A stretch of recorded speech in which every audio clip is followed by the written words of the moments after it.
so much power and inspiration to the room and just makes me glad to live in Houston and get to share a city with this man. So he is an activist, an educator, an amazing poet, and a husband to Jasmine Mendez, who's another amazing poet who we're going to have on the mic next month. So let's give it up. Give all the love you have tonight to Lupe Mendez!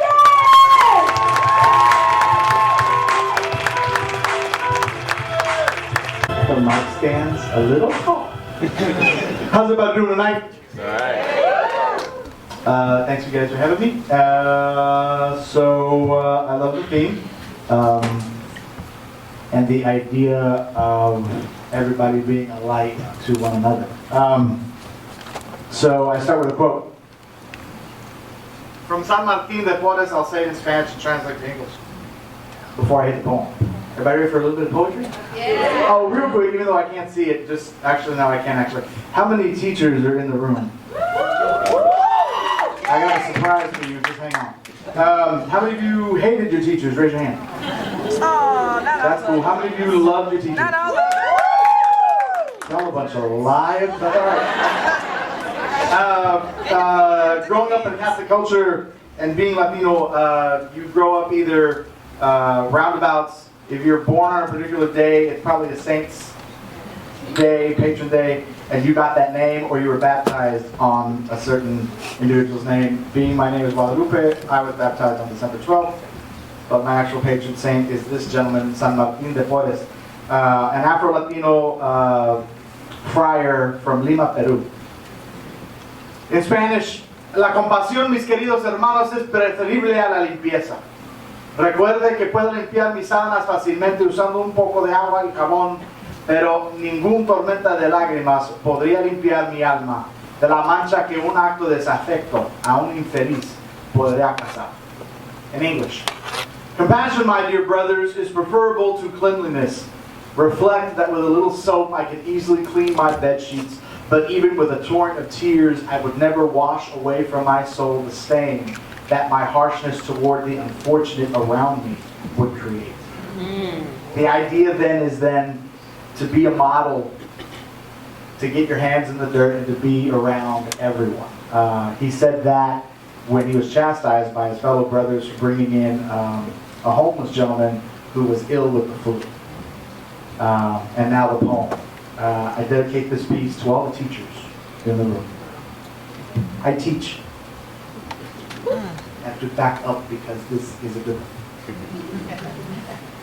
I wrote until the chalkboards became clear and white, until textbooks became laptops, lockers unfolded out of cabinets, no tiza dust but erasable markers, shiny boards. I lost my place. Shiny boards that I close my eyes in front of. I hold my breath right before the first bell rings, and every morning I run all sorts of thoughts, and I know. I teach because the money is a hot meal, nothing more. I teach because I can see myself in their faces desperate. I teach because they want to be here. I teach because they hate being here and yet there's no place else left to go. I teach because I let them feel at home, and sometimes my kids, they ask if they can spend the night in my classroom. I smile. I provide cots for the ones that can't sleep at home with a pillow and matching sheets. I'm a taxi service when it gets too late. I'm the social worker when the school nurse forgets the hearing aid paperwork. I teach because the world does not provide for an ABCD bubble life. I teach because I hated teachers and I am sick of hating them. I teach to be humble. I teach because I want them to remember their own fathers and quit slipping and calling me Apa. Sometimes they hug me afterwards. I teach for the laughter. I see the tears and I can recognize the hearts of my kids, at least today. Today is the only thing a teacher can control. So I will ice a few busted lips, glue a shoe sole, fix a spiral notebook, contain a seizure, collect 12 love notes, and correct the spelling, and then hand them back.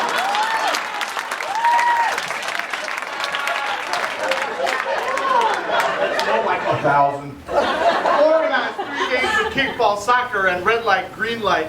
Make the boys shake after a fair fight. Dig in the closet for extra clothes after someone's accident. Make a rainbow and speak of magical refractions and sunlight. And the kids, yeah, the damn kids will only hear me say rainbow, blah, blah, blah, magical, blah, blah. Use diplomacy while playing Uno. Introduce deodorant. Provide at least 4 lunches, prepare 2 sets of glasses, burn all the damn paperwork, defend a child against a drunken parent, stop a bus with a single hand, control the weather with my imagination, bridge a nosebleed, wish then shake the shit out of that hooker mama when I need her Gustavo and my math tutorials. Make all the kids live to read, convince 8 pairs of parents from Lantern Village that camping is good for their hijitos, and not a system that wants to swallow my children whole.